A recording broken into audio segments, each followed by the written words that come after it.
நீங்கள் இப்போது 60 வயதை கடந்தவராக இருந்தால் உங்கள் வாழ்நாள் முழுவதும் ஆரோக்கியத்திற்கான அமுதமாக நீங்கள் நம்பிய ஒரு உணவுப் பொருள் இந்த நொடியிலே உங்கள் குளிர்சாதன பெட்டியில் இருப்பதற்கான வாய்ப்புகள் அதிகம்.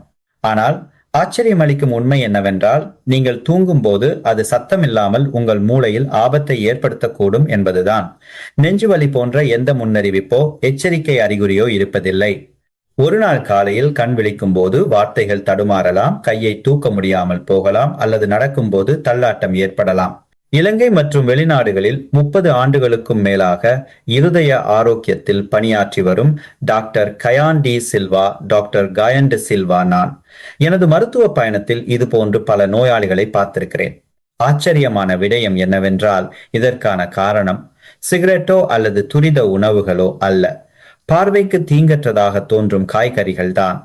ஆம், சில காய்கறிகள் வயதான உடல்களில் ஆபத்தான எதிர்வினைகளை ஏற்படுத்தக்கூடும். குறிப்பாக தவறான நேரத்தில் சாப்பிடும் போதோ அல்லது தினமும் உட்கொள்ளும் மருந்துகளுடன் சேர்த்து சாப்பிடும் போதோ இந்த ஆபத்து அதிகரிக்கிறது.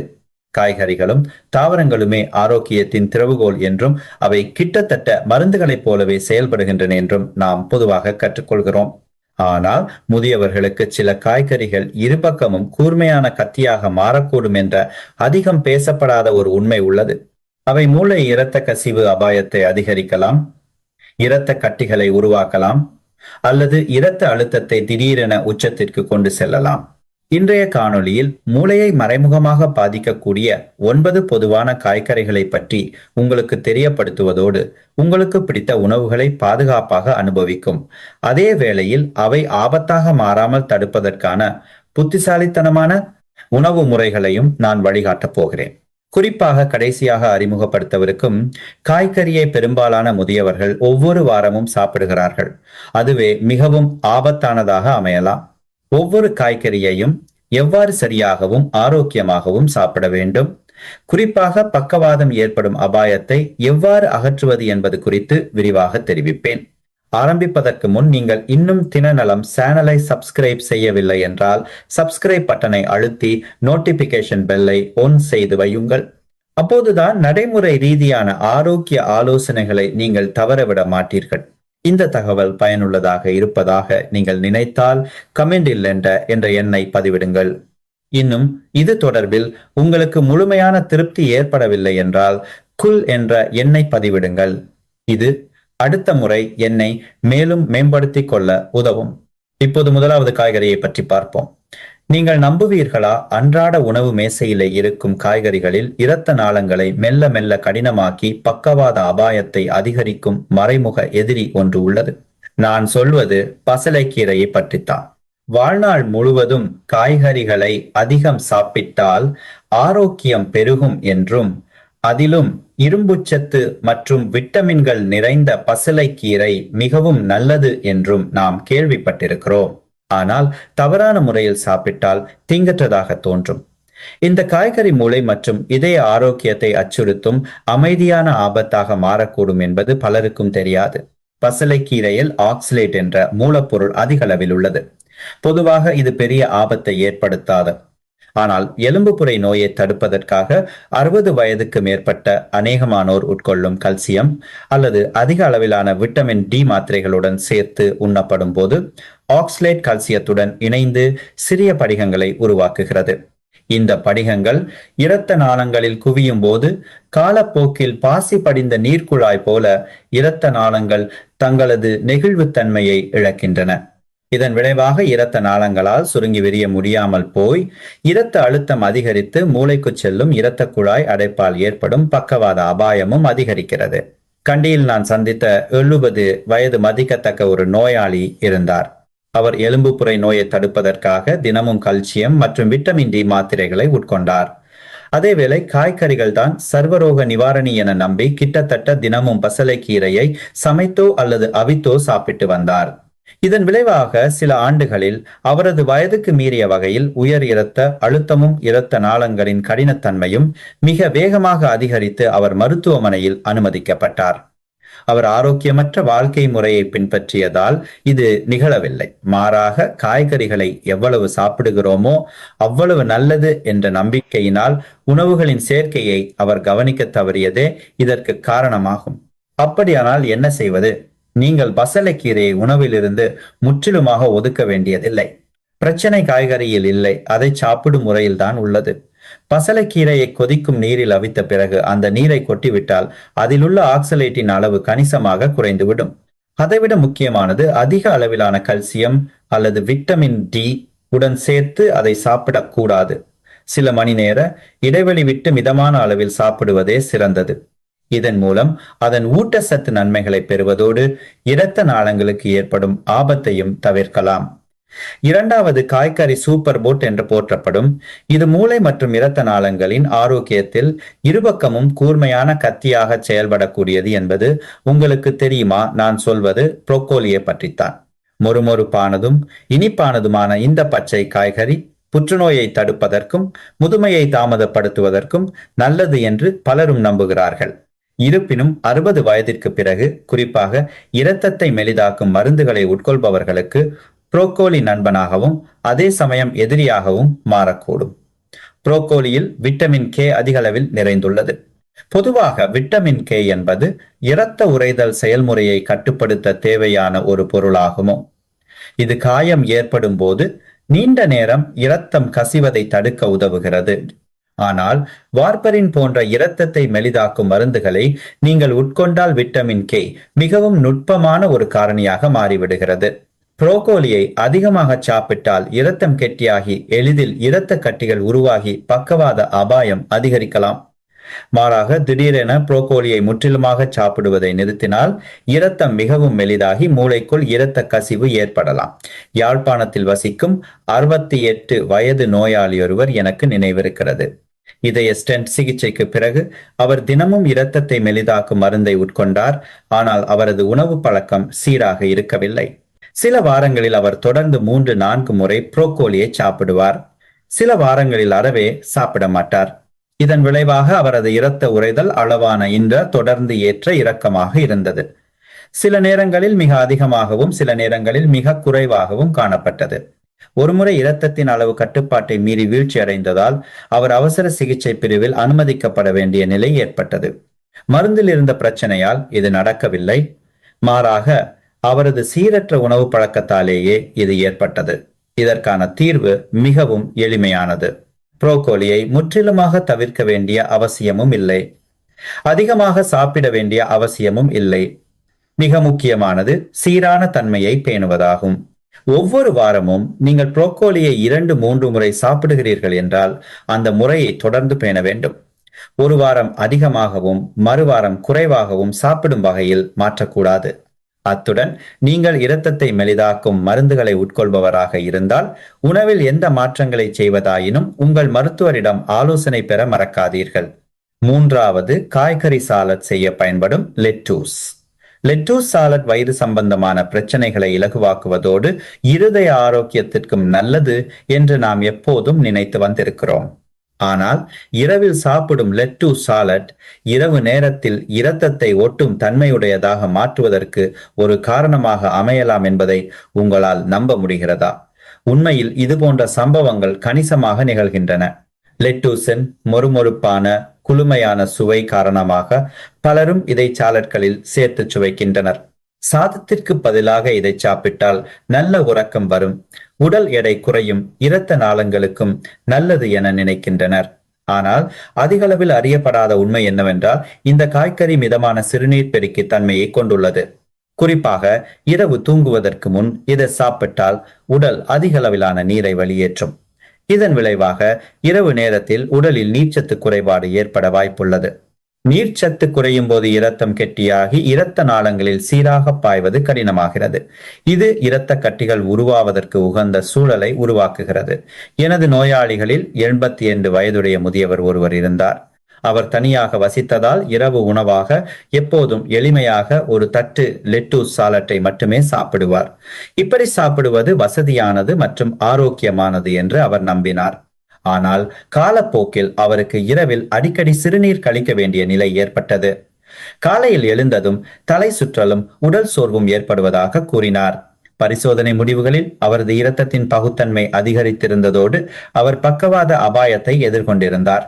இதில் ஆச்சரியம் என்னவென்றால் அவர் புகைப்பிடிப்பவரோ அல்லது மது அருந்துபவரோ அல்ல.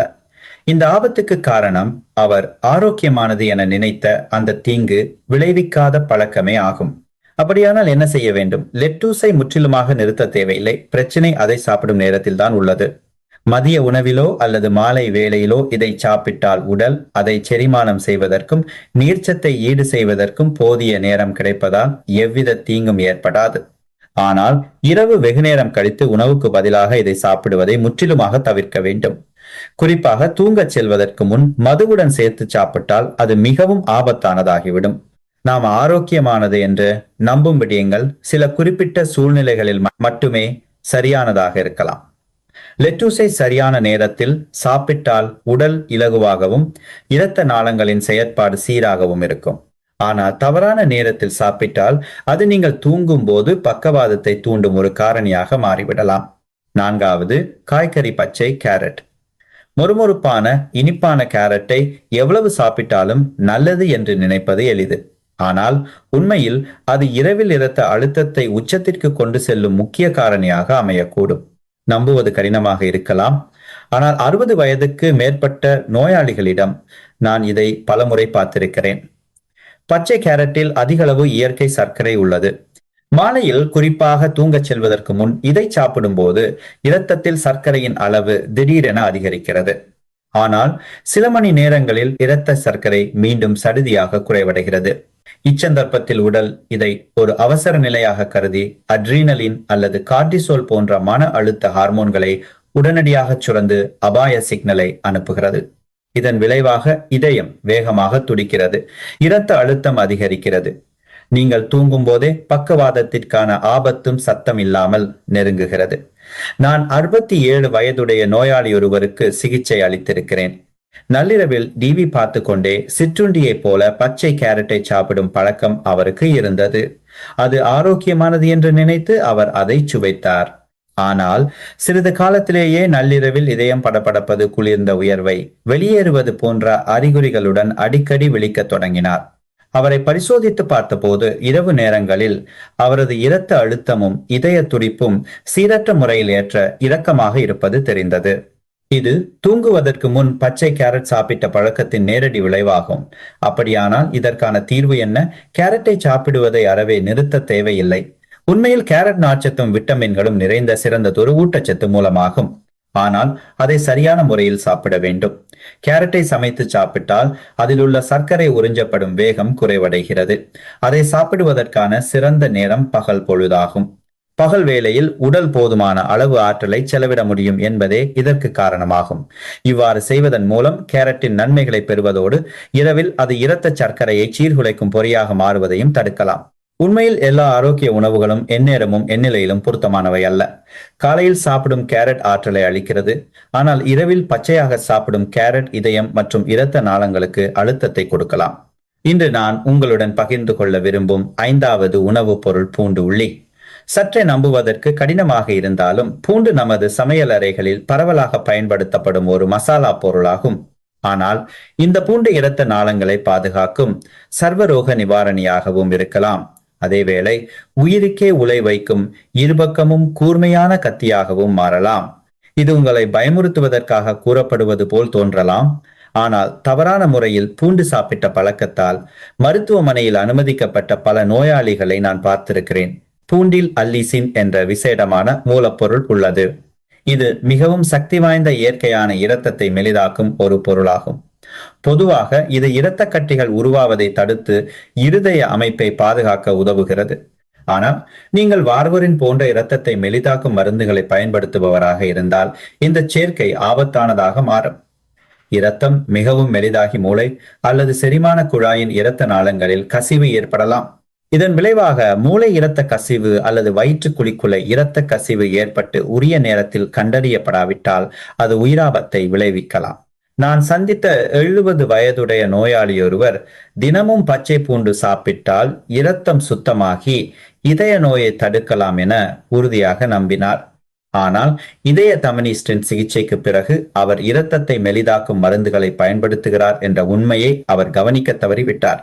ஒரு நாள் திடீரென அவருக்கு கடுமையான வயிற்று வலி ஏற்பட்டு மருத்துவமனைக்கு வந்தார். பரிசோதனை முடிவுகளில் இரைப்பை குழாயில் கடுமையான இரத்த கசிவு இருப்பது கண்டுபிடிக்கப்பட்டது.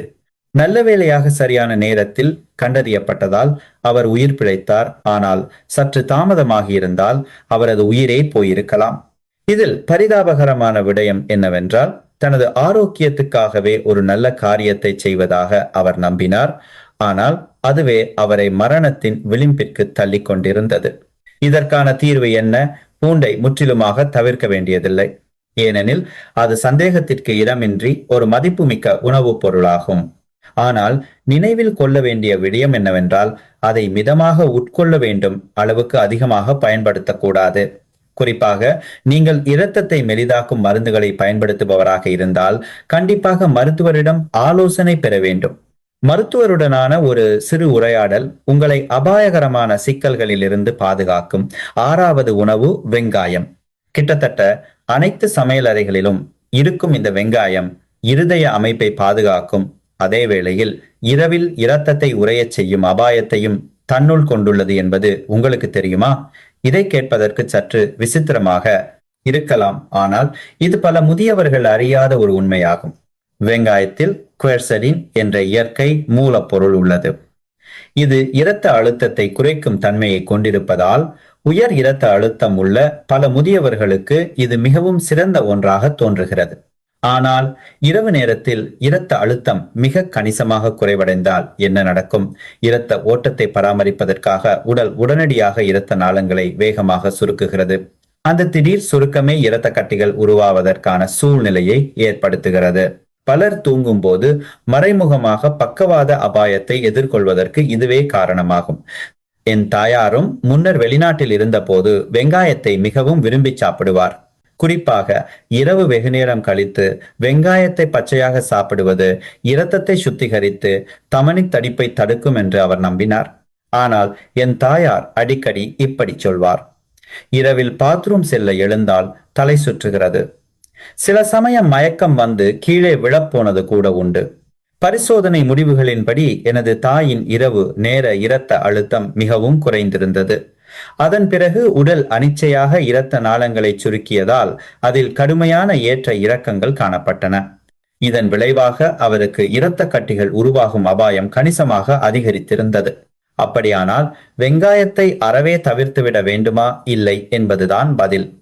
வெங்காயம் இன்னும் ஒரு மதிப்புமிக்க உணவுதான். இதில் ஆன்டி ஆக்சிடென்ட்கள் நிறைந்துள்ளன மற்றும் இது இதய ஆரோக்கியத்திற்கும் நல்லது. ஆனால் அதை சரியான முறையில் சாப்பிடுவதே முக்கியம். மதியமோ அல்லது பிற்பகலிலோ உடல் சுறுசுறுப்பாக இயங்கும் நேரங்களில் இதை சாப்பிடுவதற்கு முன்னுரிமை அளிக்க வேண்டும். இரவில் அதிகமாக சாப்பிடாமல் இருப்பது நல்லது. குறிப்பாக ஏற்கனவே இதய நோய் உள்ளவர்கள் அல்லது இரத்த அழுத்த மாத்திரைகளை உட்கொள்பவர்கள் இதில் கூடுதல் கவனம் செலுத்த வேண்டும். 7வது காய்கறிக்கு செல்வோம். அது என்ன காய்கறி என்று உங்களால் யூகிக்க முடிகிறதா? அது சோளம். பார்ப்பதற்கு ஆரோக்கியமானதாகவும் இனிப்பானதாகவும் பழக்கமானதாகவும் தோன்றும். இந்த சோளம் உண்மையில் ஒரு ரப்பர் பேண்டை இழுத்து விடுவதை போன்ற அழுத்தத்தை மூளையின் இரத்த நாளங்களில் கொடுக்கக்கூடும் என்பதை நம்ப முடிகிறதா? ஆனால் இன்று நான் உங்களுக்கு எச்சரிக்க விரும்பும் உண்மை இதுதான். சோளத்தில் உண்மையில் மாச்சத்து அதிக அளவில் உள்ளது. இது வெள்ளை சாதத்திற்கு கிட்டத்தட்ட நிகரானதாகும். இதை சாப்பிடும்போது, அதிலும் குறிப்பாக இரவில் சாப்பிடும்போது இரத்த சர்க்கரை வேகமாக உயர்ந்து பின்னர் மீண்டும் குறைகிறது. இவ்வாறான இரத்த சர்க்கரையின் தொடர்ச்சியான ஏற்ற இறக்கங்கள் இரத்த நாளங்களின் சுவர்களை அசாதாரணமாக விரிவடையவும் சுருங்கவும் செய்கின்றன. இந்த செயற்பாட்டின் போது ஏற்படும் ஆக்சிஜனேற்ற அழுத்தத்தால் இரத்த நாளங்களுக்குள்ளே சிறிய வெடிப்புகள் போன்ற நிலைமைகள் உருவாகின்றன. காலப்போக்கில் இந்த வெடிப்புகள் மூளைக்கு செல்லும் இரத்த ஓட்டத்தை நிலையற்றதாக்கி உண்மையான பக்கவாதம் ஏற்படுவதற்கு முன்னரான சிறிய எச்சரிக்கை அறிகுறியான தியா ஏற்படுவதற்கான அபாயத்தை அதிகரிக்கின்றன. பலரும் பொதுவாக செய்யும் ஒரு தவறு என்னவென்றால், சோளத்தை ஒரு சத்தான காய்கறி என நினைத்துச்ச சாப்பாட்டுடன் ஒரு கறியை போல சேர்த்து சாப்பிடுவதாகவும். ஆனால் உண்மை என்னவென்றால், சோளம் ஒரு காய்கறி அல்ல, அது கிட்டத்தட்ட சாதத்தை போன்ற ஒரு கார்போஹைட்ரேட் ஆகும். எனவே சோளத்தை சாப்பிடுகிறீர்கள் என்றால் அதை உங்களின் பிரதான மாச்சத்தாக கருதி சாதம் அல்லது நூடுல்ஸ் உணவை குறைத்து கொள்ள வேண்டுமே தவிர அதை ஒரு துணை உணவாக சேர்த்து சாப்பிடக்கூடாது. நான் வலியுறுத்த விரும்புவது என்னவென்றால், ஆபத்து சோளத்தில் இல்லை, அதை நாம் எவ்வாறு பயன்படுத்துகிறோம் என்பதிலேயே உள்ளது. அளவாக சாப்பிட்டு நியாயமான முறையில் பிற உணவுகளுக்கு பதிலாக இதை பயன்படுத்தினால் சோளம் ஒரு சிறந்த ஆற்றல் மூலமாக அமையும். ஆனால் அதை ஒரு டயட் காய்கறி என நினைத்து மனம் போன போக்கில் சாப்பிட்டால் நீங்கள் அறியாமலேயே உங்கள் இரத்த நாளங்களை விலை கொடுக்க செய்கிறீர்கள் என்று அர்த்தம். அப்படியானால் இப்போது நான் சொல்ல போகும் 8வது காய்கறி பற்றி என்ன நினைக்கிறீங்க? இதை எப்போதாவது கேள்விப்பட்டிருக்கிறீங்களா? அஸ்பாரகஸ் காய்கறிகளின் ராஜா என்று அழைக்கப்படுகிறது. சுவையானது மற்றும் ஆடம்பரமானது மட்டுமின்றி இருதய ஆரோக்கியத்திற்கும் நல்லது என்று சொல்லப்படுகிறது. அது உண்மைதான், ஆனால் அது பாதி உண்மை மட்டுமே.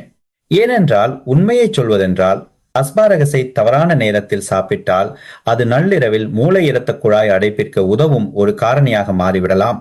இது கேட்பதற்கு சற்று புதிதாக இருக்கலாம், ஆனால் முதியவர்களிடையே இது போன்ற சம்பவங்களை நான் பலமுறை பார்த்திருக்கிறேன். அஸ்பாரகஸ் இயற்கையாகவே சிறுநீரை பெருக்கும் தன்மை கொண்டது. அதாவது இரவில் இதை சாப்பிட்டால் இரவில் அடிக்கடி சிறுநீர் கழிக்க வேண்டி ஏற்படும். ஒவ்வொரு முறை கழிவறைக்கு செல்லும் போதும் உடலில் இருந்து நீர் வெளியேறுகிறது. இரவில் நீர்ச்சத்து குறையும் போது இரத்தம் கெட்டியாகி அதன் ஓட்டம் மெதுவாகிறது. இது இரத்த கட்டிகள் உருவாவதற்கு உகந்த நிலையை ஏற்படுத்துகிறது.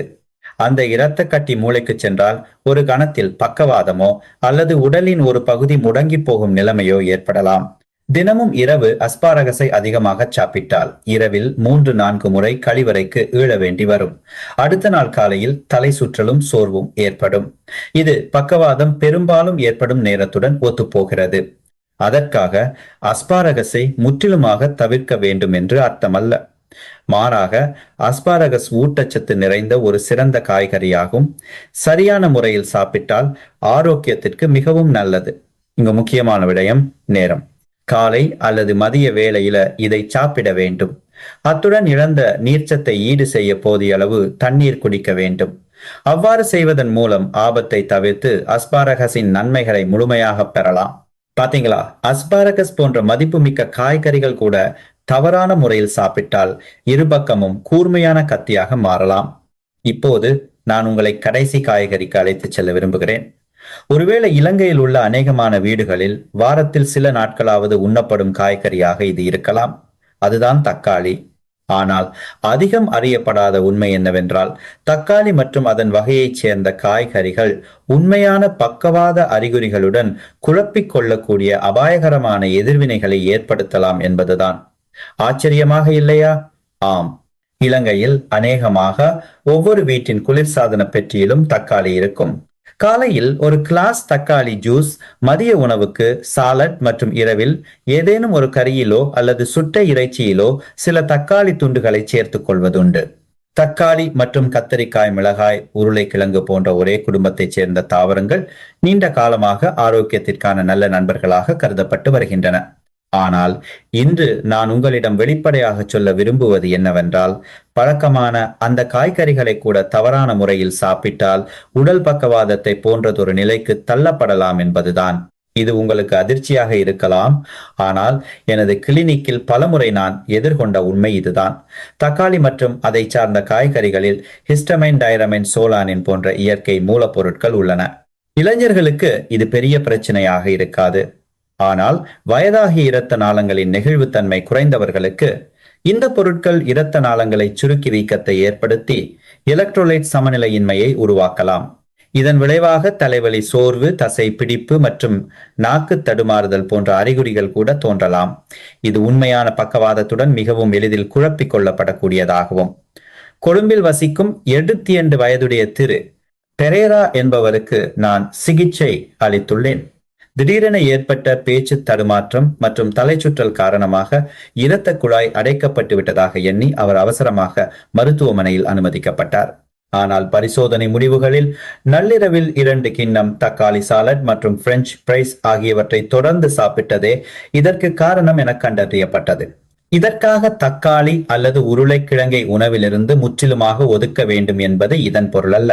மாறாக இவை விட்டமின்கள், ஆன்டி ஆக்சிடென்ட்கள் மற்றும் நார்ச்சத்து ஆகியவற்றை வழங்கும் முக்கியமான ஊட்டச்சத்து மூலங்களாகும்.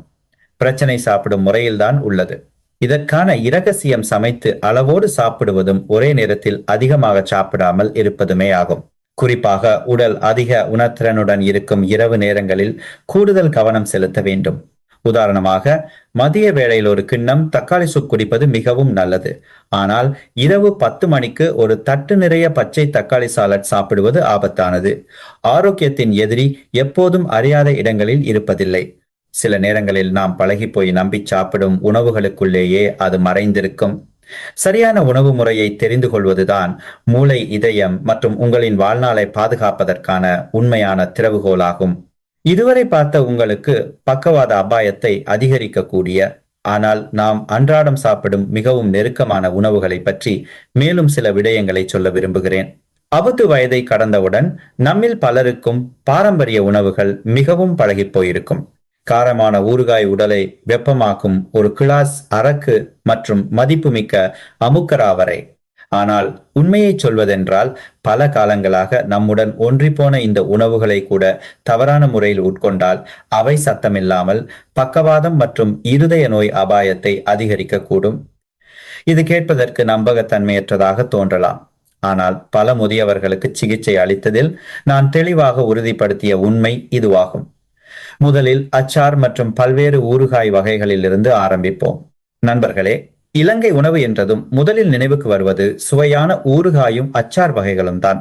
அநேகமான வீடுகளின் உணவு மேசையில் இவை பிரிக்க முடியாத ஓர் அங்கமாக உள்ளன. ஆனால் எவரும் கவனிக்காத ஒரு உண்மை இருக்கிறது. ஒரு சிறிய தட்டு அச்சார் அல்லது ஊறுகாயில் ஏற்கனவே அதிகப்படியான உப்பு சேர்ந்திருக்கும் என்பதுதான். உப்பு, துல்லியமாக சொல்வதானால், சோடியம் உடலுக்குள் நுழையும் போது நீர்ச்சத்தை தடுத்து நிறுத்தி இரத்த நாளங்களுக்குள் அழுத்தத்தை அதிகரிக்கிறது. இந்த நிலைமை நீடித்தால் இரத்த நாளங்களின் சுவர்கள் நாளுக்கு நாள் அதிக சுமையை சுமக்க நேரிட்டு இறுதியில் உயர் இரத்த அழுத்தத்திற்கு வழிவகுக்கும். உயர் இரத்த அழுத்தமானது முதியவர்களிடையே ஏற்படும் பக்கவாதம் மற்றும் இருதய நோய்களின் மிகவும் பயங்கரமான அமைதியான கொலையாளியாகும். சில ஆய்வுகளில் ஊறுகாய் போன்ற நொதிக்கப்பட்ட உணவுகளில் உள்ள நன்மை பயக்கும் லாக்டிக் அமில பாக்டீரியாக்கள் மற்றும் காய்கறிகளின் ஆன்டி ஆக்சிடென்ட்கள் காரணமாக அவை ஆரோக்கியத்திற்கு நல்லதாக அமையலாம் என்று கூறப்பட்டுள்ளது. அது உண்மைதான். ஆனால் அந்த நன்மைகள் அதிலுள்ள அதீத உப்பினால் முழுமையாக மறைக்கப்பட்டுவிடும். உலகெங்கிலும் உள்ள இருதய நோய் நிபுணர்கள் பலமுறை வலியுறுத்தும் ஒரு தங்க விதி உள்ளது. அது தினமும் உட்கொள்ளும் உப்பின் அளவை குறைப்பதாகவும். உப்பின் அளவை பாதியாக குறைத்தாலே உயர் இரத்த அழுத்தம் மற்றும் மூளை, இரத்த நாள நோய்களின் அபாயம் கணிசமாக குறையும். இதற்காக நாம் அச்சார் அல்லது ஊறுகாயை முற்றிலுமாக கைவிட வேண்டும் என்ற அர்த்தமல்ல. ஊறுகாய் என்பது வெறும் உணவு மட்டுமல்ல, அது ஒரு கலாச்சாரம் மற்றும் குழந்தை பருவ நினைவுகளின் ஒரு பகுதி என்பதை நானும் நன்கு அறிவேன். பிரச்சனை அதை நாம் எப்படி சாப்பிடுகிறோம் என்பதில்தான் உள்ளது. குறைந்த சோடியம் கொண்ட ஊறுகாய்களை தேர்ந்தெடுப்பது அல்லது வெறுமனே நாம் உண்ணும் அளவை குறைத்துக் கொண்டு புதிய காய்கறிகள் அல்லது பழங்களை சேர்த்து உணவை சமநிலைப்படுத்துவது சிறந்தது. குறைந்த உப்புள்ள ஒரு வேளை உணவு உங்களுக்கு பழக்கமான சுவையை ஒருபோதும் பறித்து விடாது. மாறாக அது உங்கள் இதயம், இரத்த நாளங்கள் மற்றும் நீண்ட ஆயுளுக்கான ஒரு பெருமதிமிக்க பரிசான அமையக்கூடும். மிகவும் சாதாரணமாக காணப்பட்டாலும் பக்கவாத அபாயத்தை அதிகரிக்கக்கூடிய உணவுகளில் அடுத்ததாக வருவது அமுக்கரா. பழங்காலம் தொட்டு இன்று வரை அமுக்கரா நம் இலங்கையர்களுக்கு இயற்கை அளித்த பொக்கிஷமாகவும் உடலை பாதுகாக்கும் ஒரு மதிப்புமிக்க பரிசாகவும் கருதப்படுகிறது. பழைய கதைகளிலும் அன்றாட வாழ்க்கையிலும் அமுக்கரா ஆற்றலை அதிகரிப்பதாகவும், சோர்வை போக்குவதாகவும், நினைவாற்றலை மேம்படுத்துவதாகவும், வாழ்நாளை நீட்டிப்பதாகவும் நம்பப்படும் ஒரு மாய மூலிகையாகும். இப்போதும் பல முதியவர்கள் ஆரோக்கியத்தையும் மனத்தெளிவையும் பேணுவதற்காக அமுக்கரா பானத்தை காய்ச்சி குடிக்கிறார்கள் அல்லது காய்ந்த அமுக்கரா துண்டுகளை வாயில் போட்டுக் கொள்கிறார்கள்.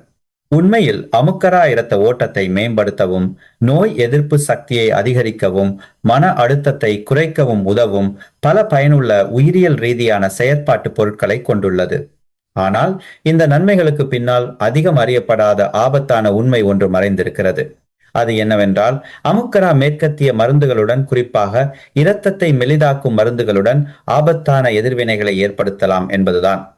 இரத்தத்தை மெலிதாக்கும் மருந்துகளுடன் அமுக்கராவை சேர்த்து உட்கொள்ளும் போது மருந்தின் வீரியம் குறைந்து இரத்தம் எளிதில் உறையக்கூடும் என்று மருத்துவர்கள் கூறுகின்றனர். அதாவது மாரடைப்பு ஏற்பட்டவர்கள், இதய ஸ்டென்ட் சிகிச்சை பெற்றவர்கள் அல்லது பக்கவாத அபாயம் உள்ளவர்கள் இரத்தத்தை மெலிதாக்கும் மருந்துகளை உட்கொள்ளும் போது தன்னிச்சையாக அமுக்கராவை சேர்த்து உட்கொண்டால் இரத்த கட்டிகள் உருவாவதற்கான சாத்தியக்கூறுகள் மிகவும் அதிகரிக்கும். உண்மையில் நான் சந்தித்த ஒரு முதியவர் இதய அறுவை சிகிச்சைக்கு பிறகு தொடர்ந்து இரத்தத்தை மெலிதாக்கும் மருந்தை உட்கொண்டு வந்தார். ஆனால் நண்பர்களின் ஆலோசனையின் பேரில் அமுக்கரா சாப்பிட்டால் ஆரோக்கியம் மேம்படும் என்று கேட்டு தினமும் அமுக்கராவை சாப்பிட்டார். இதன் விளைவாக அவரது இரத்த உறைதல் அளவு அசாதாரணமாக மாறி அவர் அறியாமலேயே கடுமையான சிக்கல்களுக்கான ஆபத்து வளரத் தொடங்கியது. இதற்காக அமுக்கராவை முற்றிலுமாக தவிர்க்க வேண்டும் என்று அர்த்தமல்ல. முக்கியமான விடயம் என்னவென்றால் அதை சரியான முறையில் உட்கொள்வதாகும். நீங்கள் இருதய நோய்க்கான சிகிச்சை பெற்று வந்தாலோ அல்லது இரத்தத்தை மெலிதாக்கும் மருந்துகளை உட்கொண்டு வந்தாலோ எதையும் பயன்படுத்துவதற்கு முன் கண்டிப்பாக உங்கள் மருத்துவரிடம் ஆலோசனை பெறுவது நல்லது. அமுக்கரா ஒரு விலை மதிப்பற்ற பரிசாக அமையலாம், ஆனால் சரியான நபர், சரியான அளவு மற்றும் சரியான நேரத்தில் அதை பயன்படுத்தும் போது மட்டுமே அதன் உண்மையான நன்மைகளை வெளிப்படுத்தும். அப்படி செய்தால் நீங்கள் ஆரோக்கியத்தை பேணுவதோடு இந்த பாரம்பரிய மூலிகையின் மதிப்பையும் முழுமையாக அனுபவிக்க முடியும். ஊறுகாயும் அச்சார் வகைகளும் இலங்கை உணவு மேசையின் ஆன்மா என்றால் பல்வேறு சம்பல் வகைகள் மற்றும் லுனுமிரிஸ் போன்ற துணை உணவுகளே சுவையின் ஆன்மா எனலாம். சுவையான கறிகளோ அல்லது காரமான சம்பல் வகைகளோ இல்லாத சாப்பாட்டை கற்பனை செய்து பாருங்கள். நிச்சயமாக அது சுவையற்றதாகவே இருக்கும். ஆனால் நமது வாழ்க்கையுடன் இவ்வளவு நெருக்கமாக பிணைந்துள்ள இந்த பழக்கமான துணை உணவுகள் தான் உண்மையில் நாம் அறியாமலேயே நமது அன்றாட உணவில் உப்பின் மிகப்பெரிய மூலமாக இருக்கின்றன. பிரச்சனை என்னவென்றால் நமது பாரம்பரிய சம்பல்கள் மற்றும் துணை உணவுகளில் உள்ள உப்பின் அளவு உடலுக்கு தேவையான அளவை விட மிக அதிகமாக இருப்பதே ஆகும். உப்பு இரத்தத்தில் கலக்கும் போது அது உடலில் உள்ள நீரை தடுத்து நிறுத்துகிறது. இதனால் இதயம் அதிக சுமையுடன் வேலை செய்ய நேரிடுவதோடு இரத்த நாளங்களுக்குள் அழுத்தமும் அதிகரிக்கிறது. இந்த நிலை நீண்ட காலம் நீடித்தால் இரத்த நாளங்களின் சுவர்கள் எளிதில் சேதமடைந்து உயர் இரத்த அழுத்தத்திற்கு வழிவகுத்து இறுதியில் மூளை இரத்த நாள நோய்கள் அல்லது மாரடைப்புக்கான பாதையை திறக்கிறது. இருதய நோய் நிபுணர்கள் பலமுறை வலியுறுத்தியுள்ளனர், பரிந்துரைக்கப்பட்ட அளவை விட சிறிதளவு உப்பை சேர்த்து கொண்டாலும் கூட இதய நோய் மற்றும் பக்கவாத அபாயம் குறிப்பிடத்தக்க வகையில் அதிகரிக்கிறது என்று. இதில் ஆறுதலான விடயம் என்னவென்றால் நாம் இதை சிறுக சிறுக கட்டுப்படுத்த முடியும். ஆரம்பத்தில் உணவில் உப்பை குறைப்பது மிகவும் கடினமாக இருப்பதாக பல நோயாளிகள் என்னிடம் கூறினார்கள். ஆனால் சில வாரங்களிலேயே அவர்களது நாக்கு அதற்கு பழகிவிட்டதாகவும் குறைவான உப்புள்ள உணவு இப்போது அதிக சுவையாக இருப்பதாகவும் ஒப்புக்கொண்டார்கள். கடைகளில் விற்கப்படும் உப்பு குறைவான துணை உணவுகளை தேர்ந்தெடுப்பது அல்லது நீங்களே சொந்தமாக தயாரிக்கும் போது உள்ளி மிளகாய், எலுமிச்சை போன்ற சுவையொட்டிகளை சேர்த்து சுவையை அதிகரித்தால் அதிக உப்பை சேர்க்க வேண்டிய அவசியம் இருக்காது. உண்மையில் ஒரு நாளின் உப்பு நுகர்வை பாதியாக குறைத்தாலே உயர் இரத்த அழுத்தம் மற்றும் பக்கவாத அபாயத்தை கணிசமாக குறைக்க முடியும். எனவே சிறுக சிறுக உப்பை குறைத்து சாப்பிடும் பழக்கமே அன்றாட குடும்ப உணவின் மூலம் உங்களுக்கு நீங்களே கொடுத்து கொள்ளும் கண்ணுக்கு தெரியாத மருந்தாகும். அரக்கு அல்லது பியர் பற்றி நினைத்தாலே நடுத்தர வயதுடைய பல ஆண்களின் முகத்தில் உடனடியாக புன்னகை பூக்கும். உணவு உண்ட பிறகோ அல்லது நண்பர்களுடனான சந்திப்பிலோ இதை ஒரு நெருங்கிய நண்பனாகவே அவர்கள் கருதுகிறார்கள். அளவலாவி கதைப்பதற்கு ஒரு கிளாஸ் அரக்கு நல்ல உறக்கத்திற்காக ஒரு கப் பியர். மேலோட்டமாக கேட்பதற்கு இது தீங்கு விளைவிக்காதது போலவும் முதுமை காலத்தின் ஒரு சிறிய சந்தோஷத்தை போலவுமே தோன்றும். ஆனால் இதன் பின்னணியில் உள்ள உண்மை முற்றிலும் வேறுபட்டது. அரக்கோ பியரோ குறைவாக குடித்தாலும் சரி, அதிகமாக குடித்தாலும் சரி, மூளை மற்றும் இருதய அமைப்பில் நேரடியாக பாதிப்பை ஏற்படுத்துகிறது. குடித்தவுடன் இரத்த அழுத்தம் சீரற்ற முறையில் ஏற்ற இறக்கமாக மாறுவதோடு இதய துடிப்பும் நிலையற்றதாகலாம். ஏற்கனவே இரத்த நாளங்களின் நெகிழ்வுத்தன்மை குறைந்துள்ள முதியவர்களுக்கு இந்த தொடர்ச்சியான ஏற்ற இறக்கங்கள் தினசரி ஏற்படும் சிறு புயலைப் போல அவர்களது ஆரோக்கியத்தை அரித்து தின்னும். அதிலும் மிக ஆபத்தான விடயம் என்னவென்றால் மதுபானம் சிகிச்சைக்கு பயன்படுத்தப்படும் மருந்துகளுடன், குறிப்பாக இரத்தத்தை மெலிதாக்கும் மருந்துகளுடன் ஆபத்தான முறையில் வினைபுரியலாம். நோயாளி ஒருவர் என்னிடம், டாக்டர், எனக்கு நல்ல தூக்கம் வருவதற்காகத்தான் கொஞ்சம் குடித்தேன் என்று கூறினார். ஆனால் அந்த கொஞ்சம்தான் ஈரத்தத்தை மெலிதாக்கும். மருந்தின் கட்டுப்பாட்டை உடைத்து ஈரத்தத்தை மிக மெலிதாக்கி மூளை இரத்த கசிவு அபாயத்தை அதிகரித்தது. ஓரிரு சிறிய கிளாஸ் மதுபானம் கூட சாதாரண ஒருவரை விட மூளை இரத்த கசிவு அபாயத்தை பல மடங்கு அதிகரிக்கலாம். அதற்காக மதுபானத்தை முற்றுமுழுதாக தடை செய்ய வேண்டும் என்று அர்த்தமல்ல. ஆனால் மருத்துவ ரீதியான அறிவுரை மிகவும் தெளிவானது. இதை நிச்சயமாக குறைக்க வேண்டும்.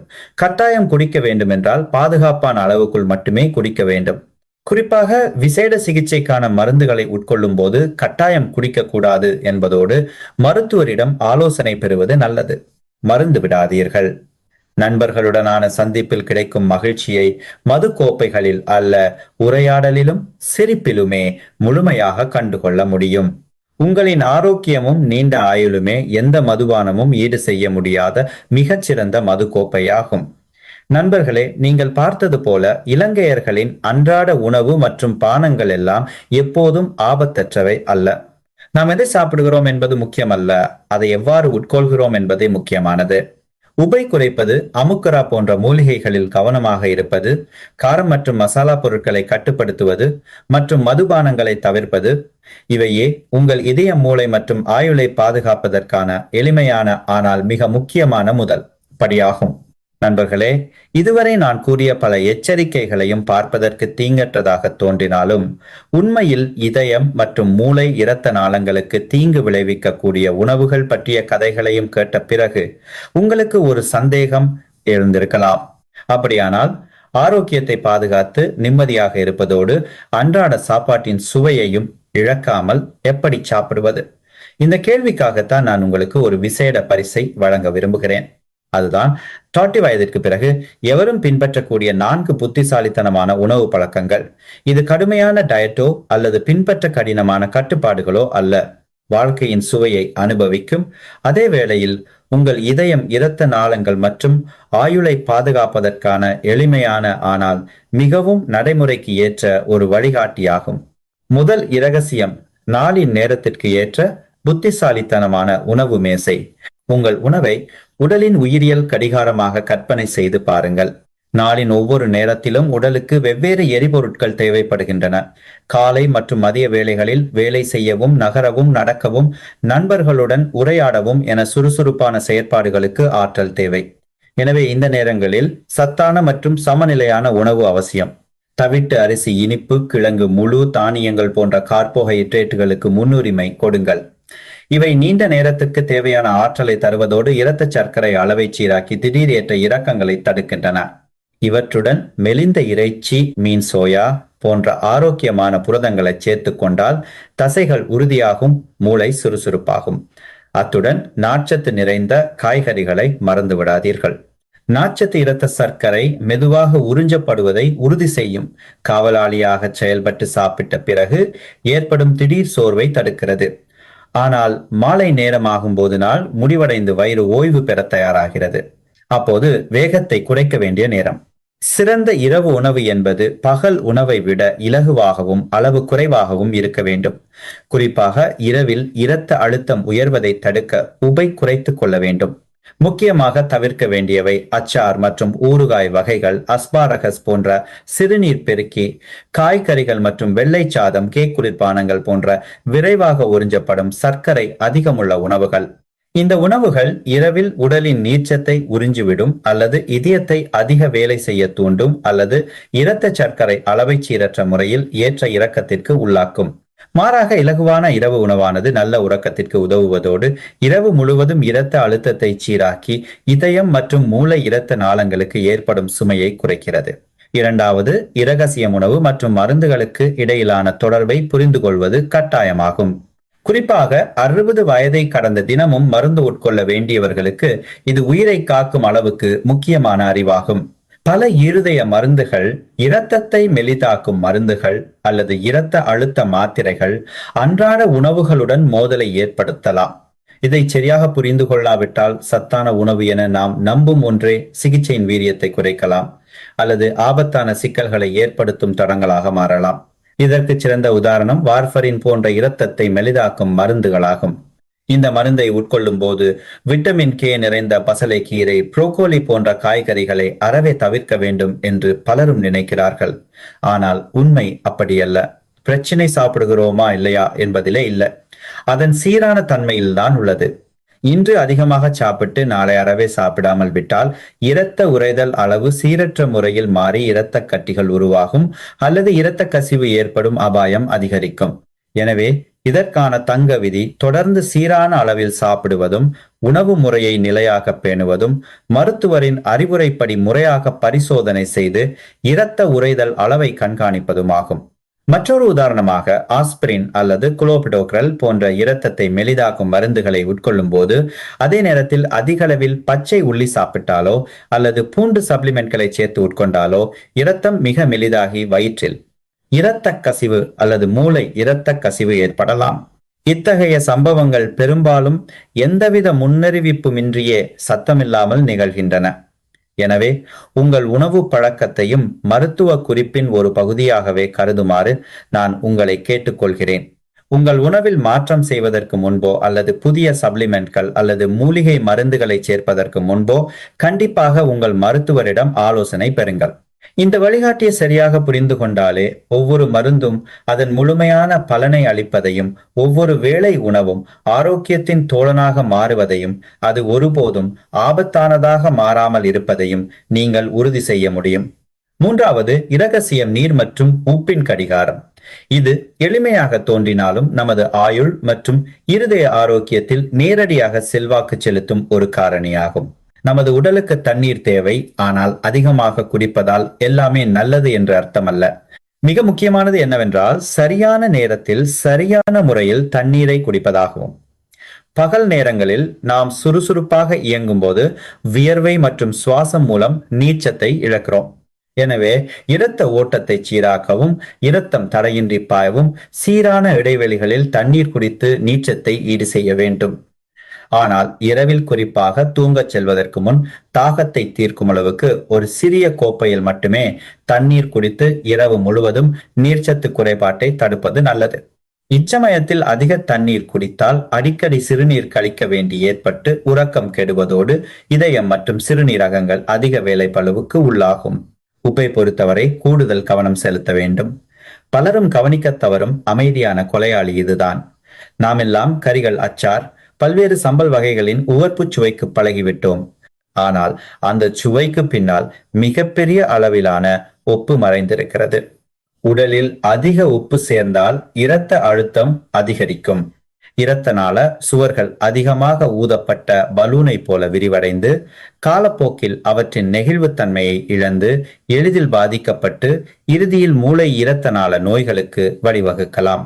இலட்சக்கணக்கானவர்களை கொண்டு நடத்தப்பட்ட ஒரு பெரிய ஆய்வில் கூட ஒரு நாளின் உப்பு நுகர்வை பாதியாக குறைத்தாலே உயர் இரத்த அழுத்தம் மற்றும் பக்கவாத அபாயம் 2% முதல் 30% வரை குறைகிறது என்று கண்டுபிடிக்கப்பட்டுள்ளது.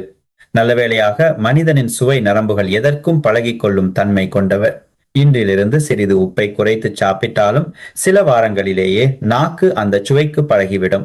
உப்பை குறைவாக பயன்படுத்தினாலும் உணவு சுவையாகவே இருக்கும். குறைந்த உப்புள்ள ஊறுகாயை தேர்ந்தெடுங்கள். கறிகளின் சாற்றை குறைத்துக் கொள்ளுங்கள். சம்பலின் அளவை குறையுங்கள். நிச்சயமாக உங்கள் இரத்த நாளங்கள் உங்களுக்கு நன்றி சொல்லும். உங்கள் இதயம் இன்னும் வலுவாகவும் ஆரோக்கியமாகவும் மாறும்.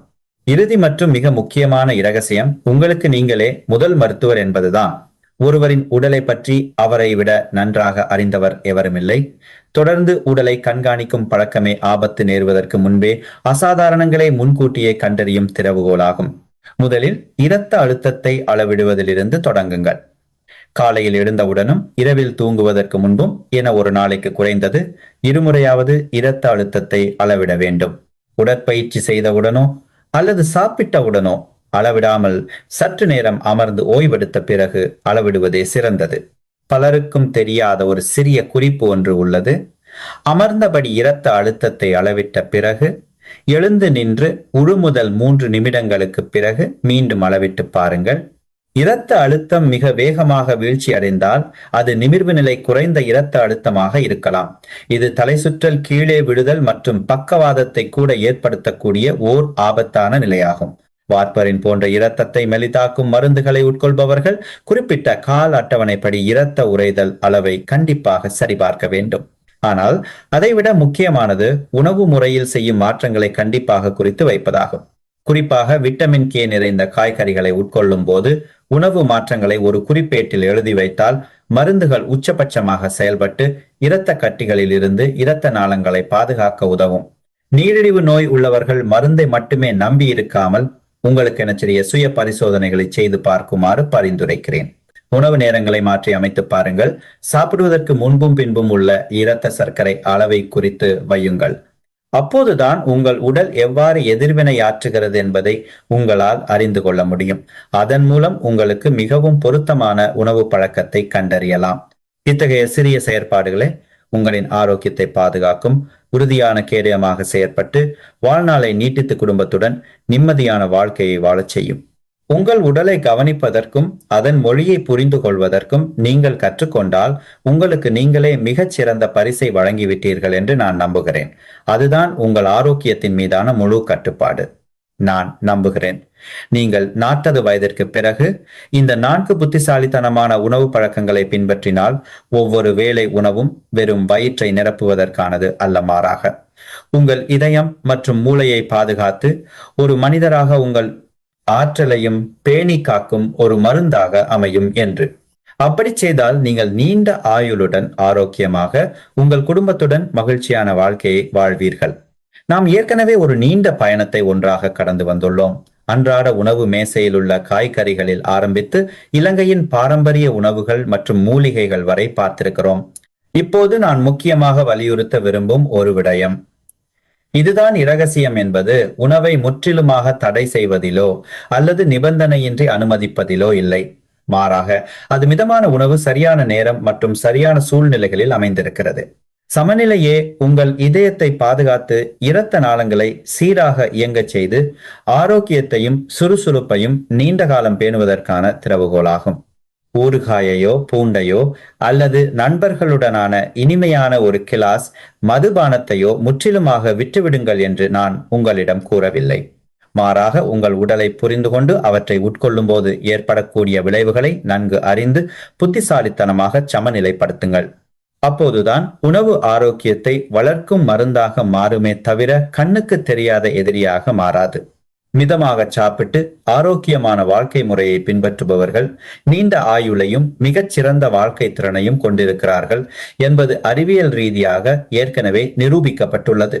எனவே இன்றிலிருந்து உங்களை நீங்களே கேட்டுக்கொள்ளுங்கள், நான் எப்படி மாற்றத்தை தொடங்கப் போகிறேன்?